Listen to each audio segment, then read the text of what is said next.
Good morning. The headlines on Thursday, the 8th of September. The new Prime Minister, Liz Truss, is expected to announce a new energy plan in the House of Commons. The children of the Duke and Duchess of Cambridge started a new school yesterday. Heavy showers are expected in some places, and Friday will see low pressure.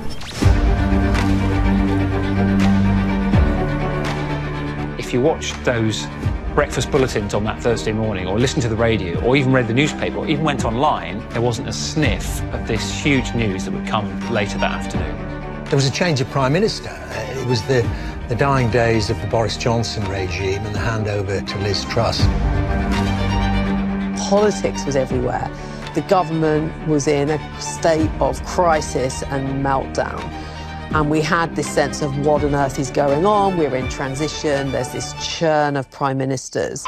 I have just accepted Her Majesty the Queen's kind invitation to form a new government. When we wrapped all that up, we thought, what a week. Little does anyone know, the biggest news is yet to come. I came into work on Thursday, the 8th of September, concerned. The Queen had stayed in Balmoral during the change of power from Boris Johnson to Liz Truss, instead of coming back down to London. It was unusual. The feeling was very ominous. It was going to be life-changing for all of us.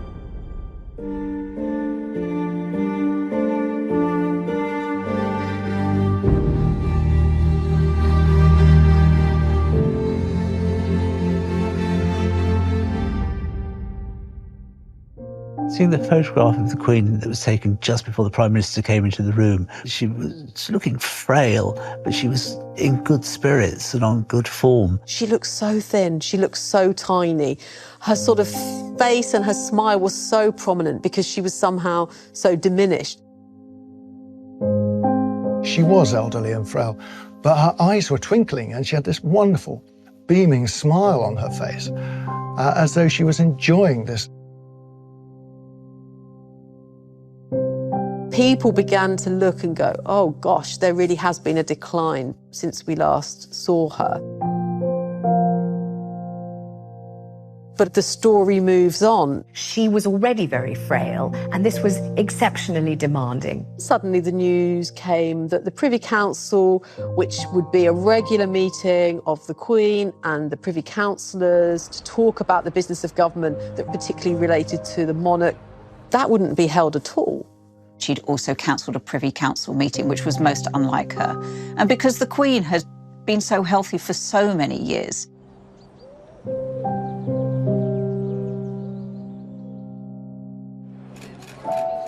In recent months, the Queen has taken on fewer commitments.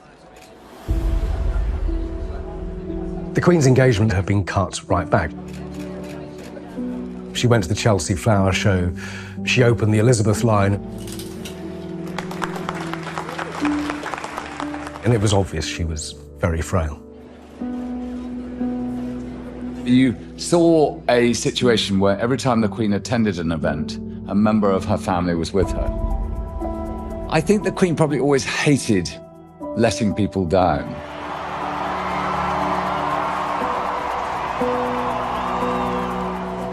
But one thing she was determined to do, of course, was make sure she was on show for her Platinum Jubilee celebrations, but it took a lot out of her.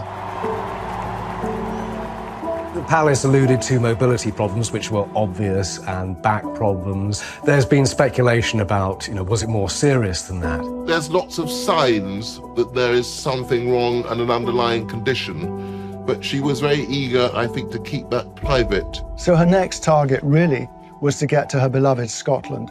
Balmoral means so much to her, it always has. And she was determined to get up there. And she wanted to try and do the kind of things that she had always done, which was go out, attend picnics in the heather, and so forth. Balmoral in Aberdeenshire.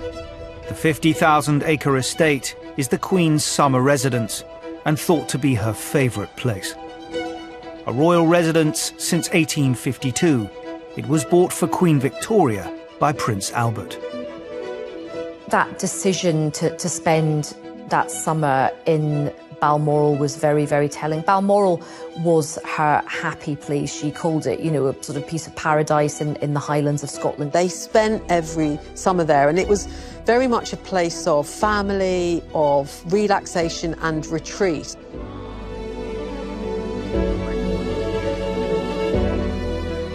I think it was there that she really wasn't a queen, typically. She was wife, mother, grandmother, great-grandmother, and she adored it. And one of the things that she particularly liked at Balmoral, she knew that she would be in the same bed for 2 or 3 months. She loved all the pursuits, you know, the fishing, the deer stalking, riding in her Land Rover.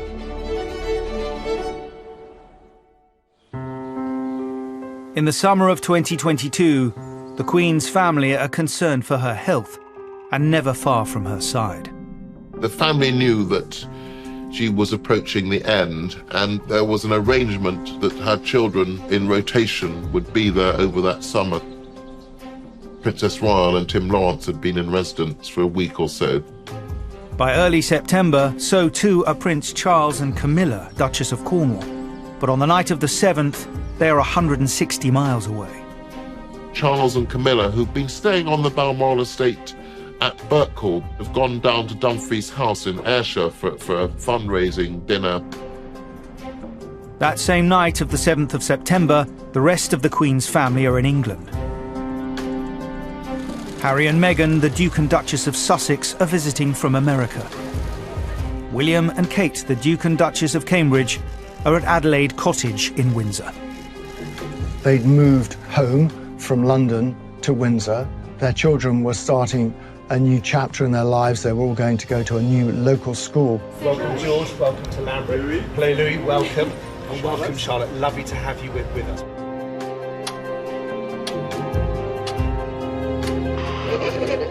Good morning. Liz Truss has been the Prime Minister for less than 48 hours, but her energy plan is expected to have a big impact. A meeting of the Privy Council has been postponed and the Queen has been advised to rest by doctors. Now for sport headlines. It was a night to forget for both Rangers and Liverpool. So we knew that it was going to be a big political day, but there was some kind of straws in the wind that all was not particularly well at Balmoral. There was a briefing taking place at Windsor Castle, which was about this so-called London Bridge, the procedure for the Queen's death. And that briefing suddenly ended. We are hearing from the palace that the Queen's health is deteriorating. Now, at this stage, the people I was speaking to were very clear to say, you know, all of this is off the record. Early on the 8th of September at Balmoral Castle in Scotland, the Queen's medical team are called to her bedside. The news is deeply concerning.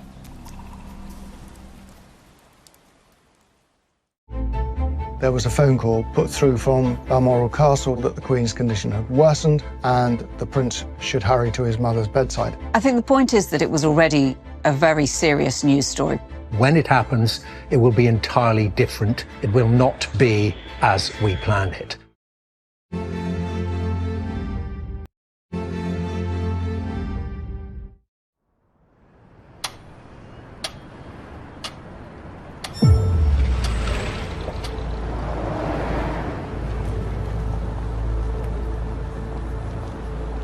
Thursday, the 8th of September, started just like any normal day. I had a meeting with my team. We picked the news stories we were going to cover on the show. I'm pretty sure that day I actually had a day off. There was no big royal story planned. I think I was out shopping. I was doing my normal thing. I was hosting a big meeting with staff in my job at City University. Barely 48 hours into her premiership, Prime Minister Liz Truss faces a challenging day, as the morning's BBC News Bulletin reveals. This is BBC News. I'm Geeta Gurumurthy. The headlines at 9. The Prime Minister is to unveil plans to limit energy bill rises later this morning at a cost of billions to protect people from soaring prices. The Queen has been in residence at Balmoral since the end of July, and in high spirits. I discovered a little bit about the very last weekend, and she'd had a house party of her Bowes-Lyons cousins. The Bowes-Lyons, of course, were the Queen Mother's family, and she's always been extremely close to them. The moderator of the Church of Scotland was a house guest, and they had very lively discussions. There had been some concessions, if you like, to old age. She had dispensed with the tradition of having a piper play at supper, and she told the ladies and the gentlemen that they didn't need to dress particularly for dinner. And I thought that was quite significant. She wanted to do as much as she can as normal, but even she realized it was going to be too exhausting to go through all those multiple changes of costume that she was used to do. She was determined to carry on to the end in this beloved place, surrounded by the familiar landscape and by her family. But on the morning of the 8th of September, the Queen's inner circle raised concerns for her well-being.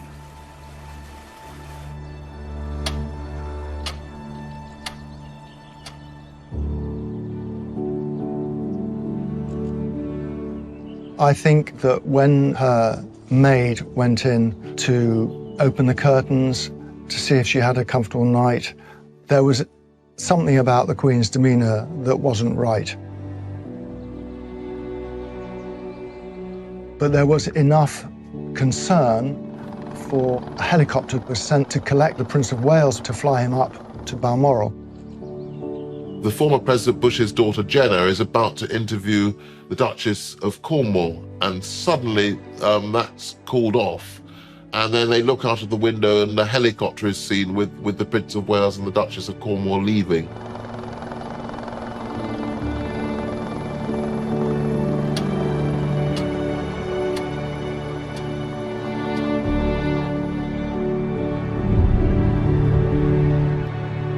In Westminster, the Cabinet Secretary Simon Case informs Liz Truss that the Queen is seriously ill. The lines of communication in good times and in bad obviously are very important. From what we know about behind the scenes, of course, is that Simon Case, who was the private secretary to the Cabinet, he would have been in touch with Sir Edward Young, the Queen's private secretary. That is the sort of the chain of command, if you like, when something like this happens. They run how the head of state relates to the head of government and so on. So they would have been in minute-by-minute contact on that day. Put yourself in the position of Liz Truss. She's been Prime Minister for 2 days, and she gets a briefing from her Cabinet Secretary to say that Her Majesty the Queen is gravely ill. I dread to think what that feeling is like, because she's then got to go about her normal business. She goes into the House of Commons for a really important debate, knowing full well that something huge is probably about to happen. A plan has been in place for the death of the Queen since the 1960s, codenamed London Bridge. The British monarchy is very practical, and it always keeps the funerals for significant members of that family ready. And because there is a plan, it is regularly looked at and revised. I think I've been aware of plans around the Queen's death since I first started working in broadcasting. On occasions like this, you get, I think, a fascinating insight into royal protocol and the way things are so carefully planned. Each member was named after a certain bridge. So the Queen Mother, for example, was the Tay Bridge. Prince of Wales at the time was Menai Bridge. And when it came to Her Majesty the Queen, that was London Bridge.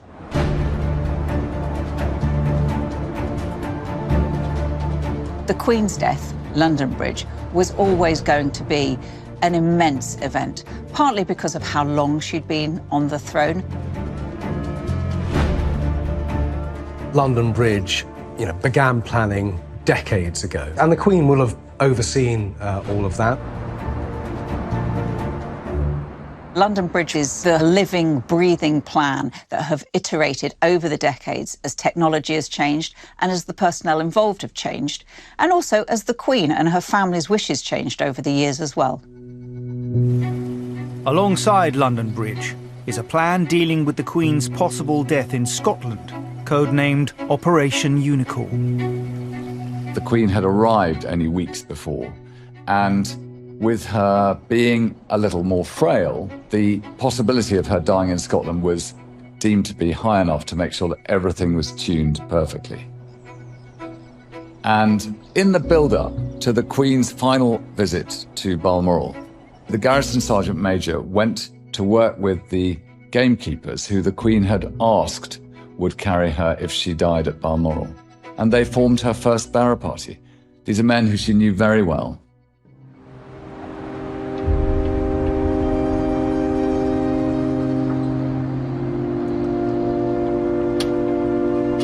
At Westminster, it's business as usual. This will help us build a stronger, more resilient and more secure United Kingdom. I commend this motion to the House. I now come to the Leader of the Opposition, Keir Starmer. Thank you, Mr. Speaker, and can I thank the Prime Minister for advance sight of our opening speech. Politics had been in a total frenzy, you know, and all attention was on the Commons. It was a full House. Yesterday, the Prime Minister tried desperately to blame Labour. Keir Starmer was responding to the statement by the government. The first hint really came in Parliament that day, didn't it? When the news went down both the front benches and Nadhim Zahawi is whispering into the ear of the Prime Minister. Spot on. But then there was a note that was passed down from Angela Rayner to Rachel Reeves, who was sitting next to Keir Starmer, who was standing up responding. You could see on the Labour front benches, and they'd obviously read it. Do we stop him? What we learned subsequently was out of shot was Sir Lindsay Hoyle, the Speaker of the Commons, wildly gesticulating at Angela Rayner to try to get her to get Starmer to wind up, because the note said Starmer had to leave the chamber to be briefed on the Queen's condition.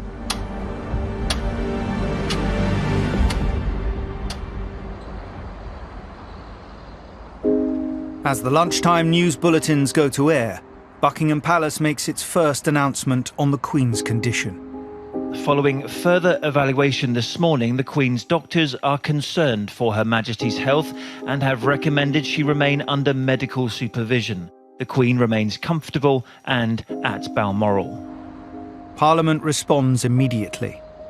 Lindsay Hoyle, the Speaker, then stood up and made that announcement. I know I speak on behalf of the entire House when I say that we send our best wishes to Her Majesty the Queen, and that she and the royal family are in our thoughts and prayers at this moment. So that was a really big moment, because then suddenly all the politicians, the world of politics now, that stopped and all eyes were on Balmoral. And it was that statement that had set the alarm bells ringing. We know that there could be more below the surface. And so, you know, we have people who make calls, who know people, who do know things, who were saying, is this serious? The reply came back quite clearly that it was. From that moment, in my world of news and current affairs, everything changed profoundly. We obviously abandoned all our plans for the programme that we were going to do and instead planned a programme around this very serious, impending news.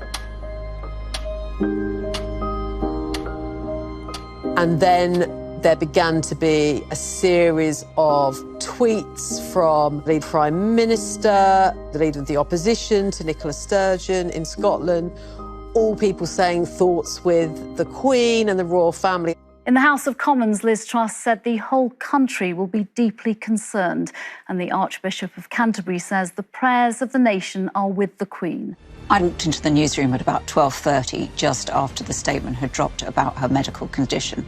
And I saw one of our royal producers standing surrounded by a bunch of other journalists, and she looked ashen-faced. And as I walked up, she said, concerned. That's a terrible word in palace speak.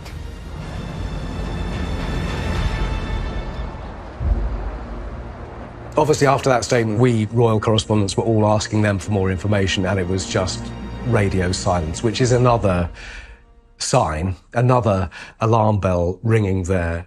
I was at home when this rather strange announcement came from the palace, being the old hack that I am. My office is just beside Westminster, so not too very far from Buckingham Palace. So I self-deployed to Green Park, wearing a black suit, a white shirt and a dark tie with a black tie in my back pocket. And I think at that point, I knew that this was going to be the day that we needed to put our plans into action. And they said, how quickly can you get to Buckingham Palace? And I said, well, 12, 13 seconds. It becomes a human story at that point. Are you going to get there at the end or not?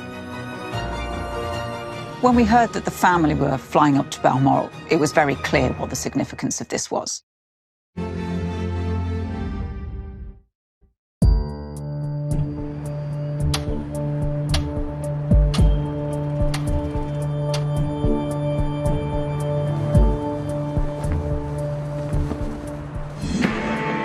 The Queen is placed under medical supervision after her doctors became concerned for her health.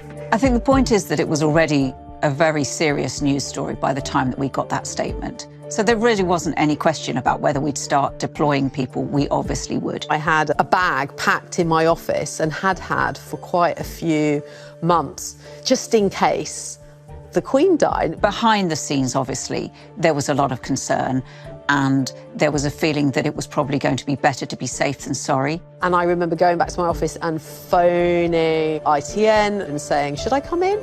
And they were like, are you nearby? Yeah, I think you should probably come in. I got the call then from my office when I was actually walking through Green Park on the way to my office, but past Buckingham Palace. And they said, how quickly can you get to Buckingham Palace? And I said, well, 12, 13 seconds. From the moment that the palace put out that statement, everybody realised that this was incredibly serious.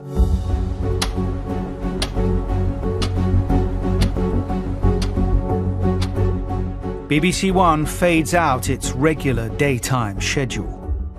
Bargain Hunt is a hugely popular daytime show, so it just showed the magnitude and importance of this that they pulled out so abruptly and went straight to rolling news. What a journey through the rain, through the damp.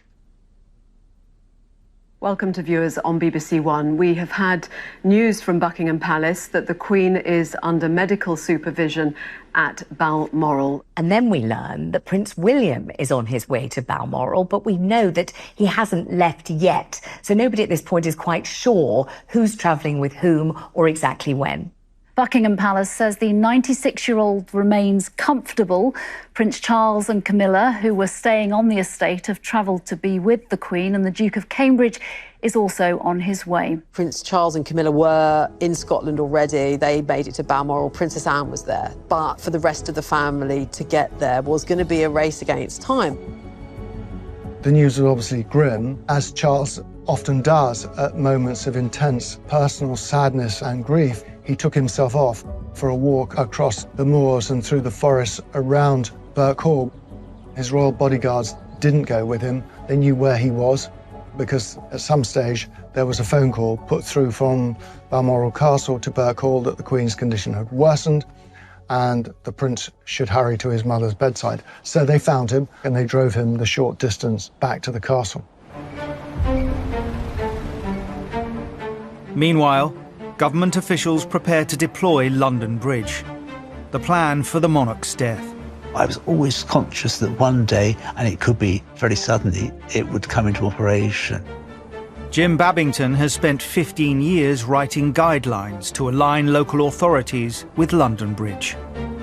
So consequently, yeah, I ended up carrying my papers with me wherever I was going almost. If it was a weekend away, if it was a holiday, my little green messenger bag would come with the file in it, with the laptop in it, ready to go. In terms of preparations for a royal death, a senior royal, well, I personally have been rehearsing for such eventualities for 30 years. I don't know how many rehearsals I've been a part of since 1988, but when we were doing them for TV, obviously we weren't broadcasting them, but if I was outside Buckingham Palace, we would only talk about Mrs. Robinson.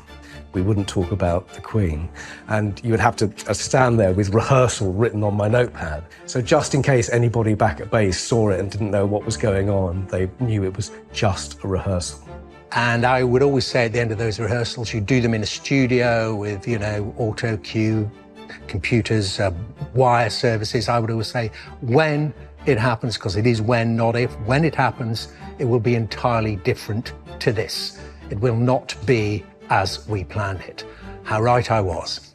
Well, look, I think all we can say, and Buckingham Palace, you know, how often have we repeated this, never give us a running commentary on the Queen's health. But I think what we can say today is they wouldn't have issued this statement. They wouldn't have told news outlets to report this had it not been very serious. When I got home and turned on the BBC News set seemed already to have gone to its emergency setting, and the newsreader was already wearing black. There was a growing sense as the media picked this story up, as broadcasters switched into black tie. I think there was a sense of what was happening.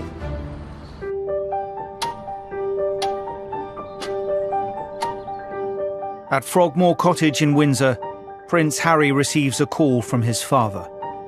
Later, he will describe the moment in his controversial memoir, Spare. It was Pa. Granny's health had taken a turn. She was up at Balmoral, of course. He hung up. He had many other calls to make, and I immediately texted Willie to ask whether he and Kate were flying up. If so, when and how? No response. Meg and I looked at flight options.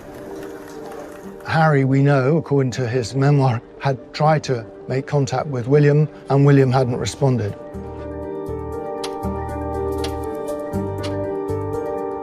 A Dassault Falcon 900 jet, one of two reserved for royal use, is scheduled to depart from RAF Northolt in 20 minutes. The destination, Aberdeen Airport, 45 miles from the Balmoral estate. It was significant that William was going alone. Kate was not going, and the explanation for that was their children had just started a new school. Almost the first or second day, she needed to be there for them. And also the inference was that this was going to be a very tight family circle. The distances involved with the Queen being in Scotland and other members of the royal family around the country must have put huge pressures on those individuals. When we heard that the family were flying up to Balmoral, to my mind, it was very clear what the significance of this was. We had a serious health scare for the country's monarch. Flight number KRF-23R, the private royal family jet to Aberdeen, is held on the runway and misses its planned takeoff time. A royal flight was scheduled to leave, we were told, at 1:30, but it actually left later. Were they hanging on the ground for other members of the family to arrive? Harry and Meghan announced they will fly together to Scotland. It is unclear if they will join the jet waiting at RAF Northolt. The great mystery still is Prince Harry, why he wasn't on that flight and why he had to make his own arrangements. There was a lot of so-called Kremlinology, i.e. who's there and who's not. And what does that tell us? Dermot Murnaghan is the first journalist to arrive at Buckingham Palace. So I just went there, and at Canada Gate, where the crew's normally set up, there was no one there. Nothing was really going on, but I just, out of precaution, I just went and leant like that on the balustrade, and it's like a Californian gold rush, staked out, prime position there. I got the call again saying, stay where you are, the camera crew are coming. And my crew got there, and off we went. Keep saying that we've lost programming. A very good afternoon. This is Sky News live from Buckingham Palace, which says that Her Majesty the Queen is under medical supervision after her doctors became concerned about her health. It was just me, a camera, a producer, and tourists milling around. And, you know, as they heard us talking about it, we were gathering a kind of respectful audience, and I could hear people kind of saying to each other, it's about the Queen.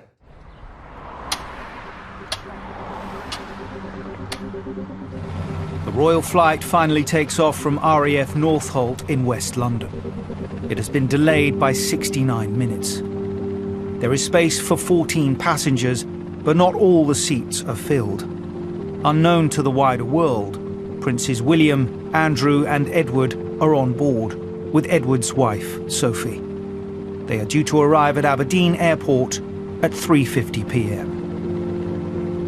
But the big thing that just sticks in my mind of that is the fact that they were going. There were plenty of occasions in the past few years when Her Majesty was said to be ill and they didn't move. It becomes a human story at that point about, are you going to get there to see your mother, mother-in-law, grandmother at the end or not? I didn't know definitively, but as far as I was concerned, it was all stations go and that we should be ready for an announcement at some point in the coming hours. And I think that must have been just sick-making, really, that sense of, I wish we could get there quicker. And in that sense, they may be royals, you know, but they're just like everybody else. As the royal family race to the Queen's bedside, where is Prince Harry? There seems to be no offer to get him on this royal flight. So Harry has to make his own arrangements and he books a private jet. And the world waits for more news. And then there was going to be an announcement at 6, but nothing. And then people thought, well, actually, are they waiting until Harry arrives?